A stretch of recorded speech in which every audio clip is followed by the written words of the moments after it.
Hello, happy Sunday to you. I did not make a video last weekend because I was sick.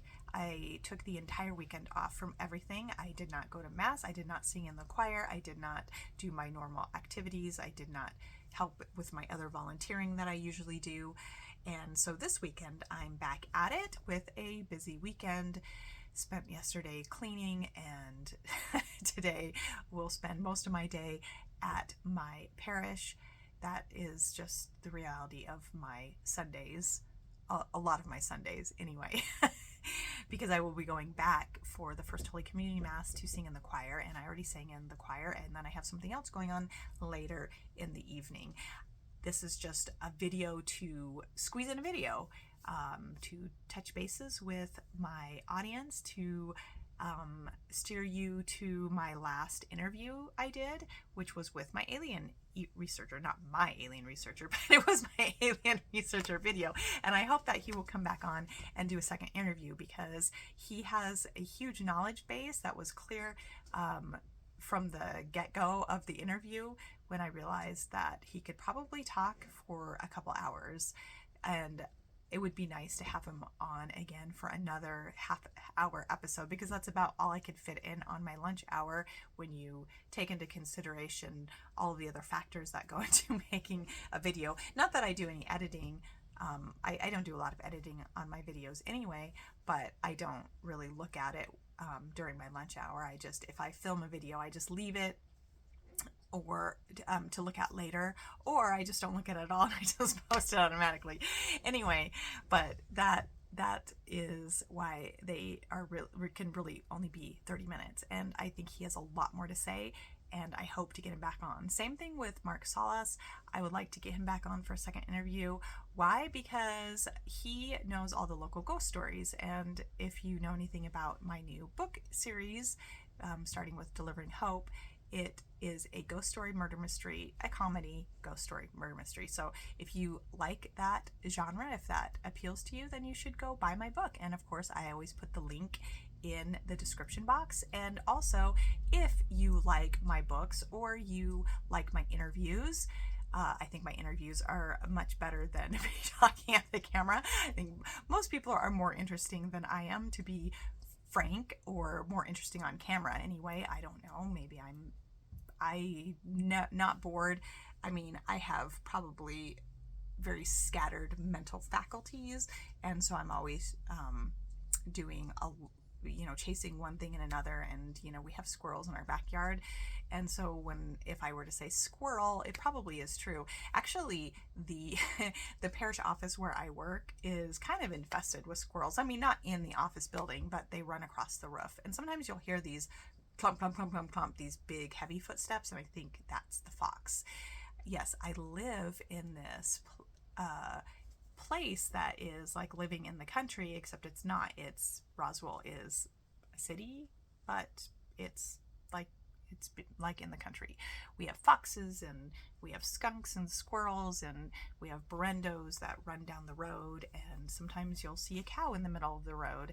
Or occasionally, well, this used to happen a lot in Socorro, and I don't see it so often here in Roswell, and that is people riding their horses down the road. Yeah, that happens. I don't know how legal that is, but it happens because this is New Mexico, and I'm pretty sure that probably happens everywhere in New Mexico. Maybe not in Albuquerque, but anywhere else. Maybe it does happen in Albuquerque. I don't know. That would be intriguing to find out. I used to spend I've never lived in Albuquerque, but I went to UNM. That's where I got my degree, so I spent a lot of time in Albuquerque, and I never saw any horses walking down the road. But yeah, being New Mexico, it probably does happen. Anyway, this video, I was going to make a video off of all of the devices that I've used for writing over the years. And the reason why I was going to make that video today is that, well, for one thing, I really need to focus more in my videos on maybe my writing life, because I'm trying to sell my books. Like I said, my interviews are way more interesting than I am, and hopefully my books are way more interesting than I am, because that's where I put my thoughts and my heart, and everything goes into my books. Especially with Delivering Hope. Well, I actually felt that way about the Miniverse too. when I first published, I'm like, this is me, my heart, this is who I am, and it's who I am. Seriously. I mean, if you want to be a commercial author, you write to the market, and the markets, of course, is always changing. There are always genres being created, and there's always niche genres. So you can write to a genre and hopefully gain an audience through that. But if that genre starts losing its popularity, then you might lose your audience as well. And so it's really hard to write to the market. The market is constantly changing. I am not very good at writing to the market anyway. I'm not very good at figuring out what people want. That is, when I write books, I think I'm trying to understand people and the world, and actually applying that to a market is really hard for me. And so I don't know that I will ever be a good marketer. I'm trying. I've been trying for years. I've been on social media for so many years. And of course, I started with blogging before I was ever on Facebook, as far as I remember. I think that predated Facebook. It was in those early days of blogging when there was just a small core audience of people doing it, and then of course it reached its peak, and then it started declining. I still have a blog, but since I started making these videos, I just don't have time to keep up on it. So I can make that decision. Am I going to keep writing this blog that I have about 3 regular readers for, or am I going to work on building these videos? And I think right now it's going to be the videos, because there's just something just so stale about the blogging world for me right now. I stopped reading most of the blogs. There were maybe 3 that I read regularly before I stopped blogging, and maybe between 3 and 5, but I didn't read them every day. And so even though I have loved blogging for years, I love the concept of it. It's like your average person could get up there and publish kind of their memoirs, really, and their thoughts on the world and politics and news, and I try to avoid politics. Not my thing at all. It just drives me crazy. It makes me very frustrated, so I avoid talking about it. It's really yeah, see, I'm not going to talk about it. I'm not going to fall for that. I'm not going to fall for suddenly, well, no, more like I'm not going to fall in that pit right now. We're not going to do that. So anyway, I was cleaning out my closet. Okay, I was sick last weekend, and I kind of stopped, like anything that I would normally do, I did not do. Did not go to mass, did not sing in the choir, did not do my regular volunteering. I did not do anything. I just needed that weekend off. That's the problem with being, see, I like to say that I'm the Energizer Bunny, but I'm really not. I just sort of run myself ragged and then fall apart, and then and then pick myself up and keep going again. I don't get sick all that often, but it happens, I guess, when I just overly tired and drained, stressed, whatever. You know, it's hard to keep going from getting up before 6 a.m.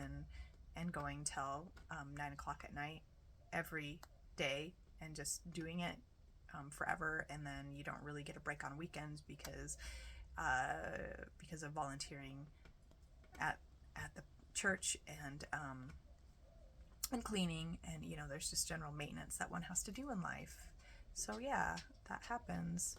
Anyway, at the end of the weekend, when I was feeling a little better, I did some house cleaning, and I cleaned out my closet, which is something that I've been meaning to do for a long time. And that's why I wanted to talk about all these writing tools that I've used, because there they were in the closet, and they're kind of neat. It's like it's a museum of what an author does to try to write her books, to trick herself into writing her books. And right now, I just do what is most convenient for me, which means I end up writing on my phone, which is, well, for the rough draft, which is just, I can't believe that I do that. Like, if I had told myself 10 years ago that I'd be doing, I'd be like, no way, that's ridiculous. Nobody would ever type an entire book on the touch screen of a phone. That would have just been ridiculous. And of course, I didn't have a touch screen phone 10 years ago, but there were a lot of people I knew who used Android devices, that they could carry around in their daily lives, and they would write here and there and get their word counts done for the day. And yeah, I found that to be very necessary. That's why I use my phone, and it's really the only way I can get my writing done, the rough draft of my book, because, well, yeah, I cannot do that. Once the book is done, I can't edit on my phone. The programs are not good enough on the phone. They just don't work well enough. They're a little wonky. They work enough for a rough draft and not. Yeah. So I will have to switch to my laptop. So I use a combination of my laptop and my phone, and that's what I use right now. But I have used so many different types of writing instruments over the years, starting with, honestly, a pen and paper. I think the first book that I started writing on a pen and paper. And of course, I've worked on and off over the years. When I had 4 children in the house, of course, I didn't do I was mostly a stay-at-home mom. I did some part-time work and some contract work here and there, but at that time, of course, when I wrote my first book, I did not have any children, and I worked full-time. I liked to there was a coffee shop right across the street from my house, and my apartment, actually. And I liked to go there with a pen and a notepad and write. And I would just write and write and write on paper. And then I would go and I transcribe that to a computer, which is fairly tedious. But I did not have a computer that could go anywhere at that time. It was a giant old computer, how they used to be. And yeah, people had laptops in those days. But again, they were expensive and very heavy. They were actually quite luggy and cumbersome. The funny thing is, somebody had given me a portable typewriter, and I think this was probably my sort of authorial fantasy back in those days, because I could just imagine somebody like Agatha Christie going on a holiday retreat to write one of her books. In fact, I think she did that for her first book. She just didn't know how to finish, and she was stressed out, and so she went on this holiday retreat and finished her book. So I could just imagine, because it was a really old typewriter, I could just imagine somebody like Agatha Christie carrying this typewriter. That thing was so heavy, and then and now, if I can get away with it, I like to walk everywhere. But I've always had walking as a part of my lifestyle. I remember trying to walk that thing to a coffee shop, and I'm like, by the time I was switching from hand to hand, I'm like, this thing weighs 50 pounds. It's terrible.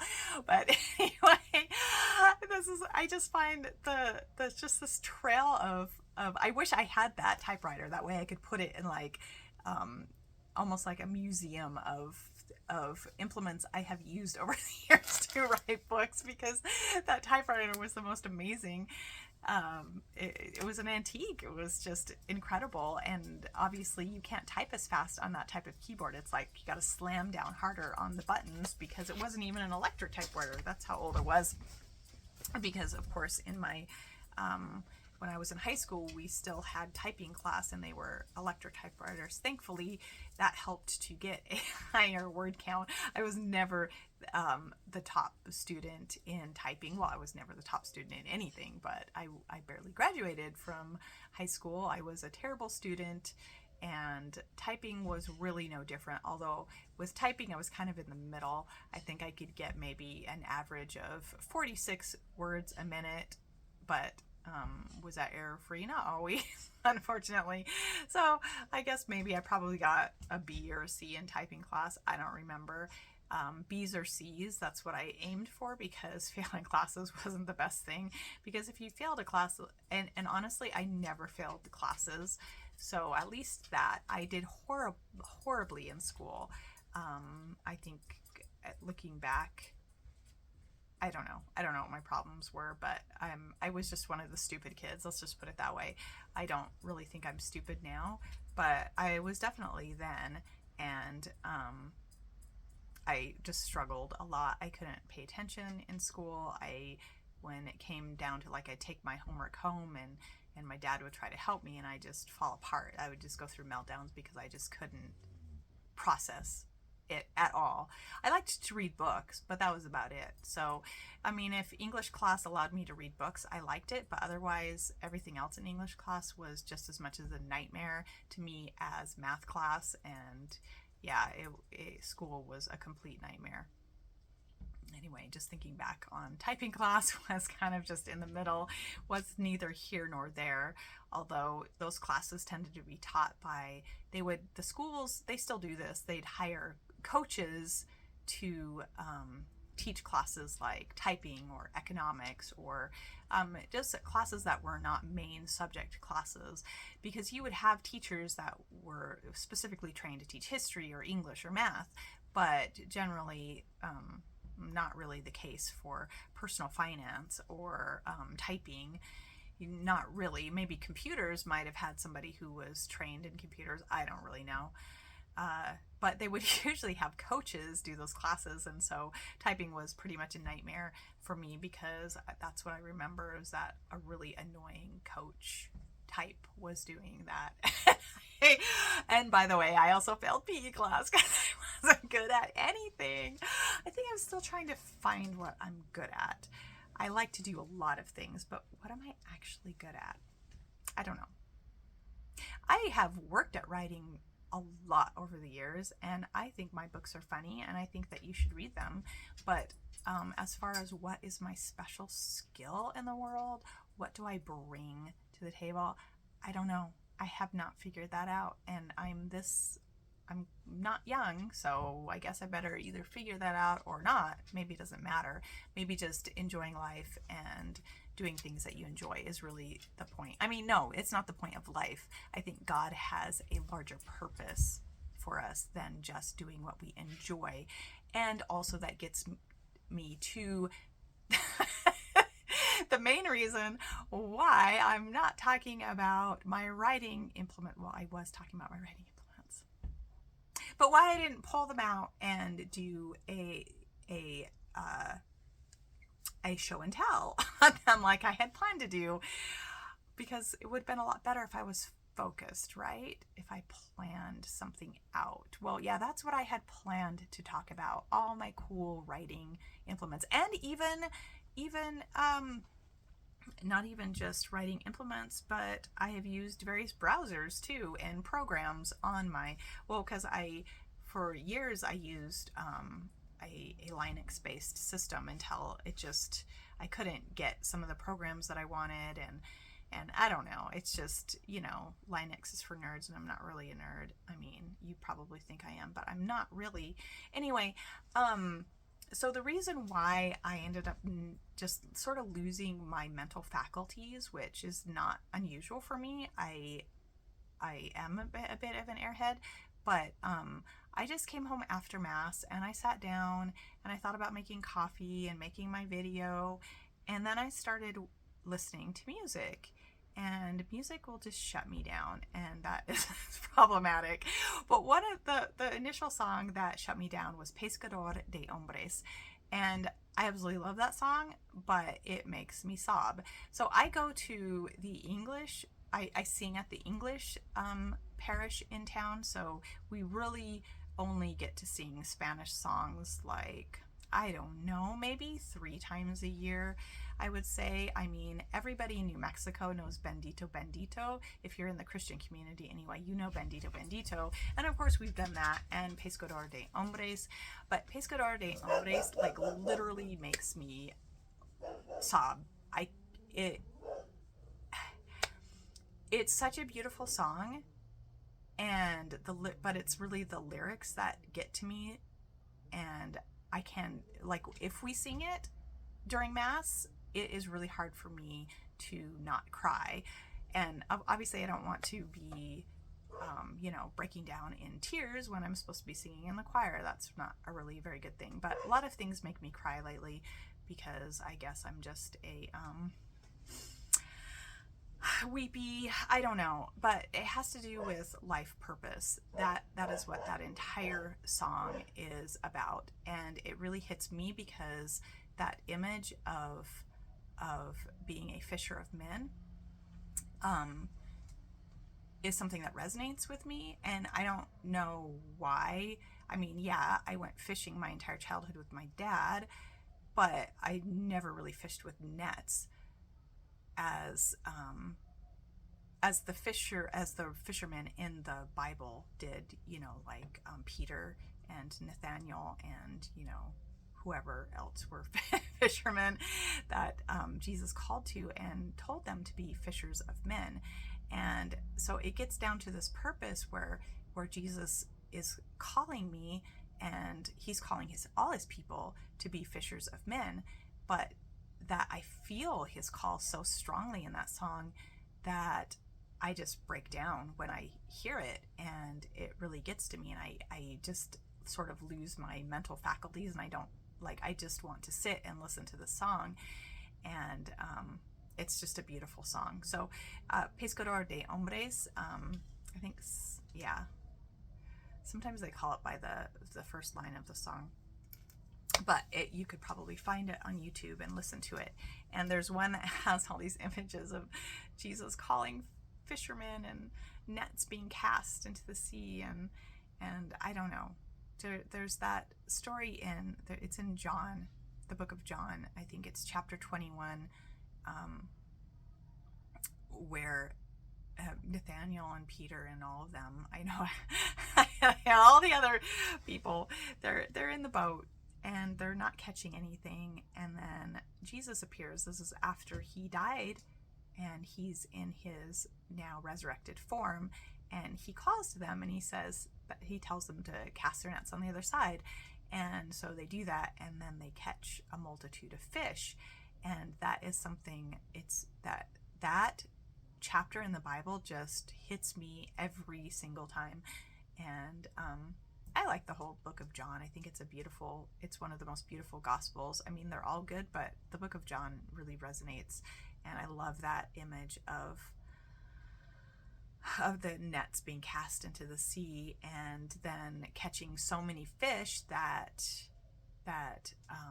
they're afraid that the boat is going to capsize, and they can barely pull in the nets. And I think, that was their living. So I think in that way, Jesus was saying that he would provide for them, but it was also an image of what they were to do in the world. It was their purpose. They were to go out and preach the gospel and be fishers of men. And because I came home from church and mass and listened to that song, I kind of just shut down, and I did not know if I was even going to make a video. I'm like, I have to go back anyway soon, and I have to eat and maybe take a walk, and all these excuses for why I did not want to make a video. And I thought, I should just make a video. And then, of course, because I listened to that song, it led into other songs that really get me hard. Like emotionally, they really get me inside emotionally. One of them is La Guadalupana. I love that song. And what's funny is that well, I don't know, I keep saying that. What's funny as in ironic, weird, whatever. Okay, so that song has a very lullaby-like tune. It sounds like a child's tune. And if you listen to the lyrics, it's basically just giving almost the entire history of what happened with Our Lady of Guadalupe appearing to San Diego. And it's a beautiful song. I love it. But that song also gets me, and if I hear it, especially if it catches me by surprise, like I didn't put it on and it just comes on my playlist that I'm listening to, I will start crying because it's just a beautiful song. And I love the story of Our Lady of Guadalupe, and she's also very special to me. Yeah, anyway, I've already talked about that before. She's she's just very special.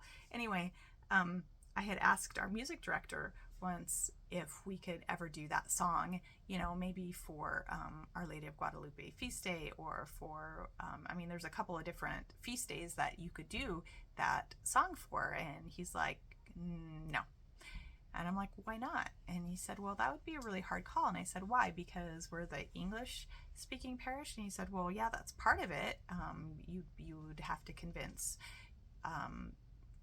the priest, but even if you convince them to do that song, the people, the parishioners, might not like it because they go there because we're the English speaking parish.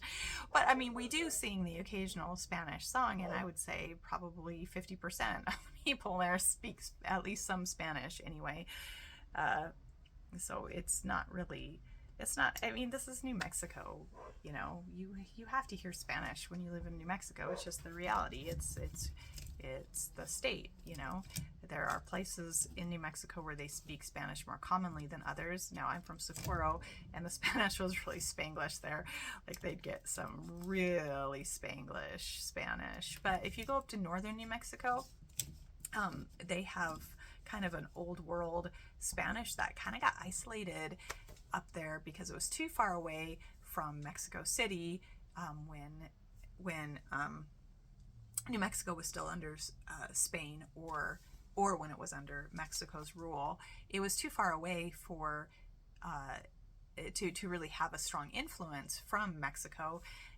So it kind of got encapsulated in time. So it's this really old world Spanish, and the spelling's a little off because it's not really taught in schools anymore. I think it is now a little bit, but it's not really taught in school. So the spelling is different, and it's just different. It's a different kind of Spanish. Anyway, all that being said is that, yeah, if you live in New Mexico, you might as well just get used to Spanish because it's part of the culture here.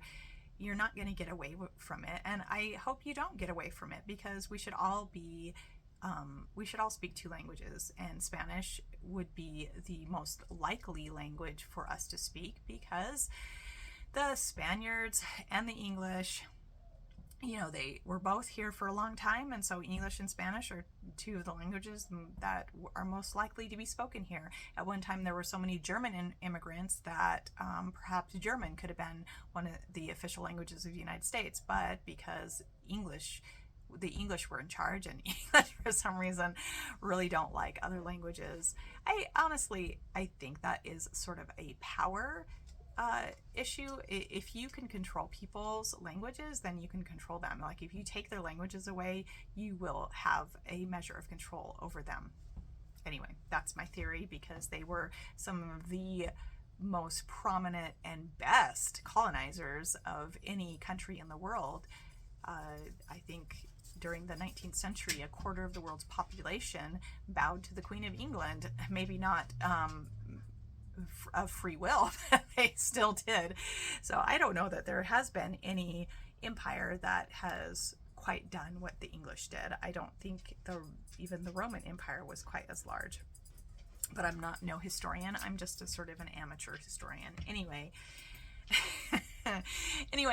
it really came out in the conversation with the music director of why we would never sing that song.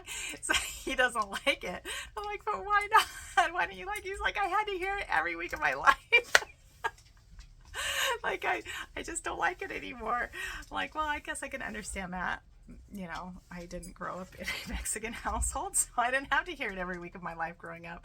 But when I hear it, it just is so beautiful, and I love Our Lady of Guadalupe, so I love that song. Anyway, that's why this video, that's why, yes, there's no other reason, that's why. And I'm just playing with things because, as you can see, my Good Shepherd is gone from the background. Gone, I say, gone. Not gone permanently, but gone. And there's like a mess all over this shed, and I'm just playing with things like screws and staples and nails and all kinds of things that, that's what I'm doing. but I really wanted it to be quiet and I didn't want to disturb anybody.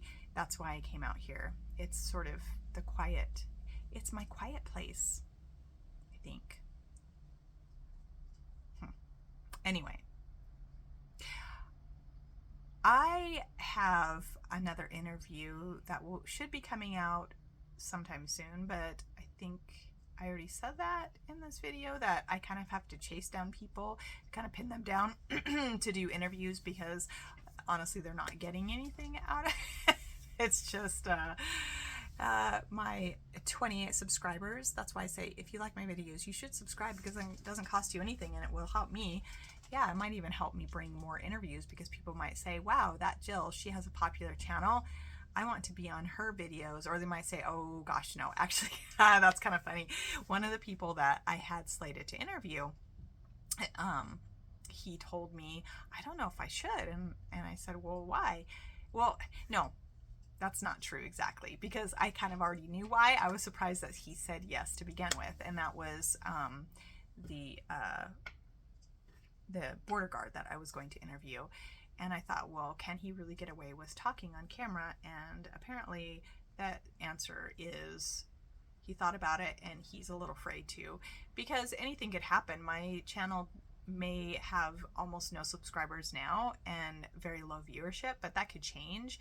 And if somebody were to see him on a YouTube video, then they could figure out where he lives, etc., etc. And you know, he's put a lot of people behind bars. That interview might not happen unless I'm able to garble his voice and maybe do a black screen or put a hood over his head. That's what he said. He said, maybe I'll do it if I have a hood over my head. And I'm like, okay. I was really surprised that he'd said yes to begin with, but he just hadn't really thought it through. Anyway, that's my issue with interviews. Even people who say yes think better of it. They're like, do I want to be all over the internet? I've thought about that myself, but that ship sailed so long ago that I'm not really worried about it anymore. And nobody really has any privacy, honestly. But if you put your face out there, then you're giving a visual image to all of your other information that's out there. I guess videos are pushing it a little bit farther. I don't know. What do you think? Anyway, like and subscribe. Yes, please do that. And buy my book, Delivering Hope, because it is funny and it's inspirational and heartwarming at the same time. But I have a really dark sense of humor, so it's not always funny as in a light way, unfortunately. But you got to take the good with the bad, right? And I think that you'll like it, because if you like murder mysteries and ghost stories, because I got it all: comedy, ghost story, murder mystery. Yes, you're gonna like it. And with that, I'm going to end this video.